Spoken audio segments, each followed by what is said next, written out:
So talking about attic ventilation.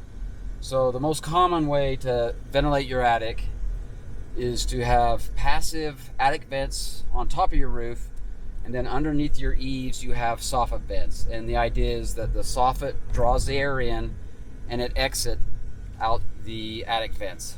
Another common way of ventilating your roof is to have gable vents, and that's where on each gable end of your house you have a gable vent for the air to circulate straight through the attic.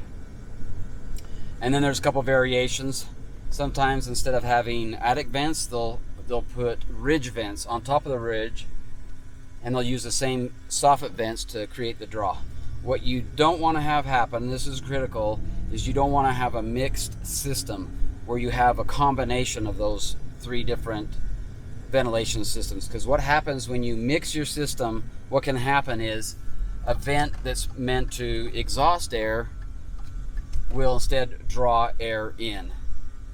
So as part of our roof inspection, we can take a look at your roof ventilation system, see if it's functioning properly, and make sure that you don't have a cross system. And the problem with drawing air in when you have a mixed system, of course, happens when you have rain or snow. What happens is that rain and snow gets drawn into the attic. So instead of the air being forced out your vents, when you have a mixed system, it's actually drawing air, wet air if it's raining, into your attic.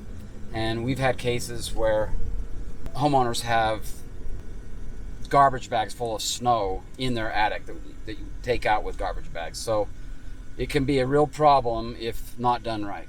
Of course, if you have snow in the attic, typically what happens is we'll get called to a customer's house a few days after a snowstorm, and they'll have leaking on their ceiling.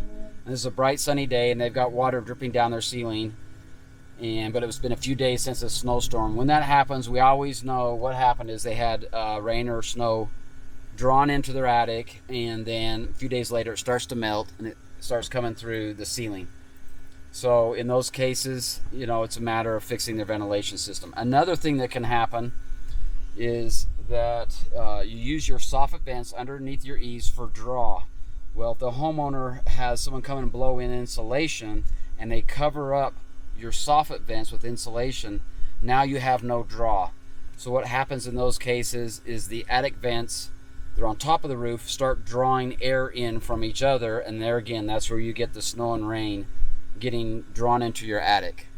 So it's very important to keep your soffit vents clear so you have a proper draw.